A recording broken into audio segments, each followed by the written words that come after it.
आज Doubtnut app download करें।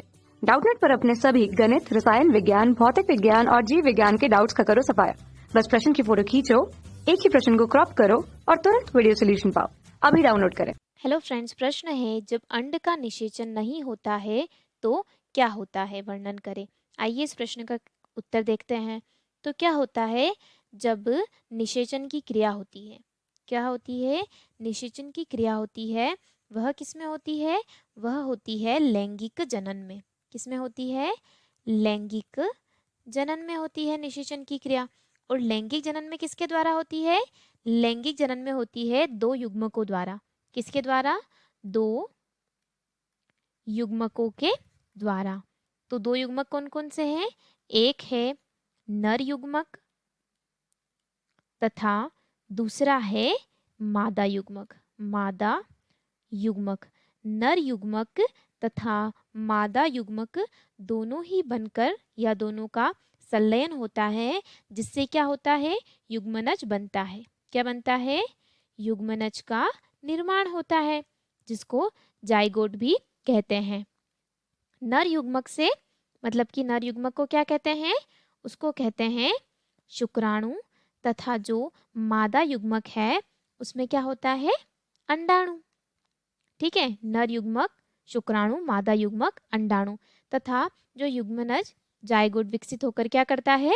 यह बनाता है भ्रूण। क्या करता है? यह निर्माण करता है भ्रूण का। तो जो मादा युग्मक से क्या बनता है? अंड बनता है। और अंड के साथ साथ क्या बनती है? दो या जो कोशिकाएं बनती है, तीन पुत्री कोशिकाएं बनती है। तो अगर अंड निषेचन नहीं होता, अंड निषेचन होता किसमें है? अंडाणु में। और अगर इसमें अंड निषेचन नहीं होगा तो दो संभावनाएं बनेगी। पहला तो यह कि अगर अंड नहीं बनेगा तो यह क्रिया संपन्न नहीं होगी। क्या होगी?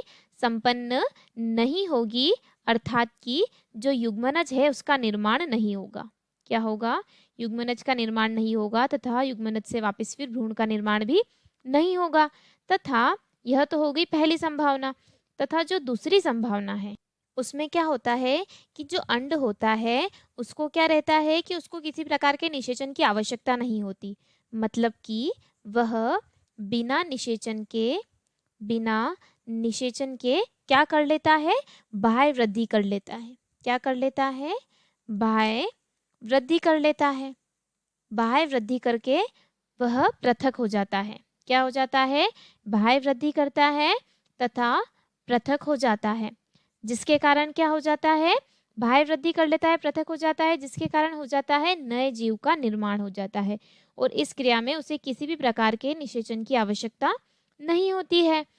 और जो बाह्य वृद्धि करके पृथक होकर नए जीव का निर्माण होते हैं उस जनन को कहते हैं अनिषेक जनन। क्या कहते हैं? अनिषेक जनन कहते हैं। और जो अनिषेक जनन है वह मुख्य रूप से देखा जाता है मधुमक्खी। किसमें देखा जाता है? मधुमक्खी, जो कि नर या जो ड्रोन मधुमक्खी होती है, मतलब कि नर, उसमें यह देखा जाता है। उसको किसी भी प्रकार के निषेचन की आवश्यकता नहीं होती है, मतलब कि अंड बिना निषेचन के ही विकसित हो जाता है। और यह था जब अंड निषेचन नहीं होता है तो क्या होता है, उसका उत्तर। धन्यवाद दोस्तों, आशा करती हूँ कि आपको इस प्रश्न का उत्तर समझ आया होगा। कक्षा 6 से 12वीं से लेकर नीट, IIT, JEE वो एडवांस के लेवल तक 1 करोड़ से ज्यादा छात्रों का भरोसा। आज ही डाउनलोड करें डाउटनेट ऐप या व्हाट्सएप करें अपने सारे डाउट्स 8400 400 400 पर।